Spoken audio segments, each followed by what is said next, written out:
Hey guys, welcome to my YouTube channel.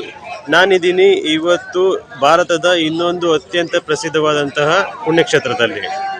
ಇದನ್ನ ಭಾರತದ ದಕ್ಷಿಣ ಕಾಶಿ ಅಂತಾನೆ ಕರೀತಾರೆ. ಸೊ ಉತ್ತರ ಭಾರತದಲ್ಲಿ ಹೇಗೆ ಕಾಶಿ ದೇವಾಲಯ ಇದೆಯೋ ಅದೇ ತರ ದಕ್ಷಿಣ ಭಾರತದಲ್ಲಿ ಇದನ್ನ ದಕ್ಷಿಣ ಕಾಶಿ ಅಂತಾನೆ ಕರೀತಾರೆ. ಇದು ಮೈಸೂರಿನ ನಂಜುಂಡೇಶ್ವರ ಸ್ವಾಮಿ ದೇವಾಲಯ, ನಂಜನಗೂಡಿನಲ್ಲಿರುವಂತಹ ನಂಜುಂಡೇಶ್ವರ ದೇವಾಲಯ.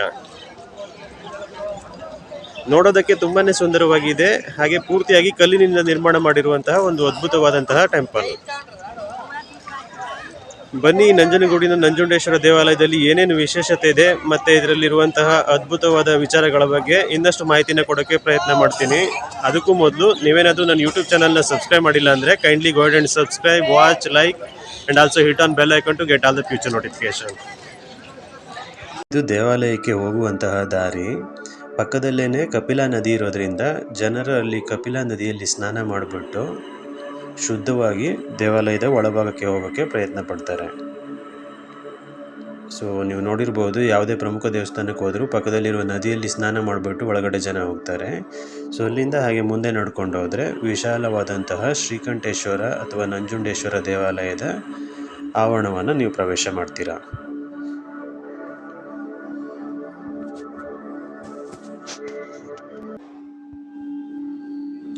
ದಕ್ಷಿಣ ಕಾಶಿ ಅಂತಲೇ ಫೇಮಸ್ ಆಗಿರುವಂತಹ ನಂಜನಗೂಡಿನ ನಂಜುಂಡೇಶ್ವರ ಸ್ವಾಮಿ ದೇವಾಲಯ ಇರೋದು ಮೈಸೂರಿನಿಂದ ಸುಮಾರು 27 ಕಿಲೋಮೀಟರ್ ಡಿಸ್ಟೆನ್ಸಲ್ಲಿ. ಮೈಸೂರಿನ 27 ಕಿಲೋಮೀಟರ್ ದೂರದಲ್ಲಿರುವಂತಹ ನಂಜನಗೂಡಿನಲ್ಲಿ ಇದೊಂದು ಅದ್ಭುತವಾದ ಸುಂದರವಾದ ದೇವಾಲಯ. ಅದೇ ರೀತಿ ದಕ್ಷಿಣ ಭಾರತದಲ್ಲಿ ಇದನ್ನು ಕಾಶಿ ಅಂತಲೇ ಪರಿಗಣನೆ ಮಾಡ್ತಾರೆ. ಸುಂದರವಾದಂಥ ಶಿವನ ದೇವಾಲಯ. ಇಲ್ಲಿ ನೀವು ನೋಡ್ತಾ ಇರೋ ಹಾಗೆ ಸುಂದರವಾದ ಕೆತ್ತನೆಗಳು ನೋಡೋಕ್ಕೆ ಸಿಗುತ್ತೆ.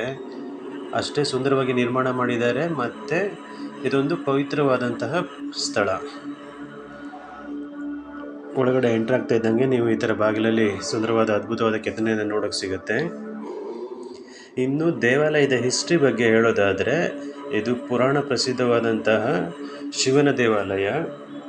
ಪರಶುರಾಮರು ಒಮ್ಮೆ ಮರವನ್ನು ಕಡಿಯುವಾಗ ಶಿವನ ಲಿಂಗಕ್ಕೆ ಕೊಡಲಿ ತಾಗಿದ್ರಿಂದ ಆ ಪಾಪ ಪರಿಹಾರಕ್ಕಾಗಿ ಇಲ್ಲೊಂದು ದೇವಾಲಯವನ್ನು ನಿರ್ಮಾಣ ಮಾಡಿದ್ದಾರೆ ಅನ್ನೋ ಒಂದು ಪ್ರತೀತಿ ಇದೆ.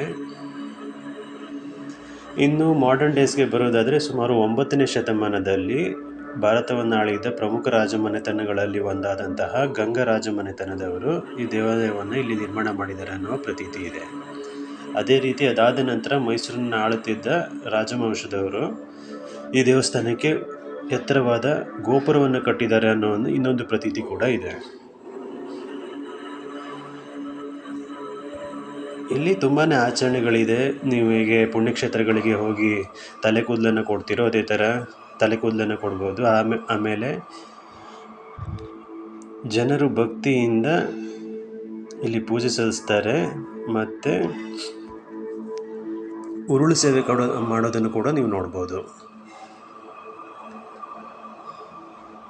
ದೇವಾಲಯ ತುಂಬಾ ಎತ್ತರವಾಗಿ ಕಟ್ಟಿದ್ದಾರೆ ಗೋಪುರವನ್ನು.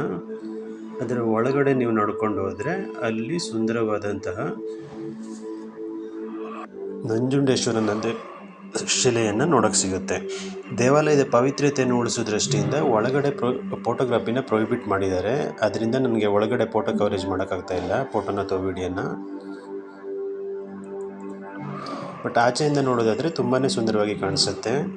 ಪಕ್ಕದಲ್ಲೇ ಕಪಿಲಾ ನದಿ ಕೂಡ ಇರೋದ್ರಿಂದ ಜನ ಅಲ್ಲಿ ಹೋಗಿ ಸ್ನಾನ ಮಾಡಿಬಿಟ್ಟು ಒಳಗಡೆ ಬಂದು ಪೂಜೆ ಸಲ್ಲಿಸ್ತಾರೆ. ಈಗ ನಾವು ಒಳಭಾಗನ ಎಂಟ್ರ್ ಆಗ್ತಾ ಇದ್ದೀವಿ. ಇದಕ್ಕೂ ಮುಂದೆ ಫೋಟೋಗ್ರಫಿ ಪ್ರೊಹಿಬಿಟೆಡ್ ಇರೋದ್ರಿಂದ ನಾನು ಫೋಟೋನ ಕವರ್ ಮಾಡೋದಕ್ಕೆ ಟ್ರೈ ಮಾಡ್ತಾ ಇಲ್ಲ.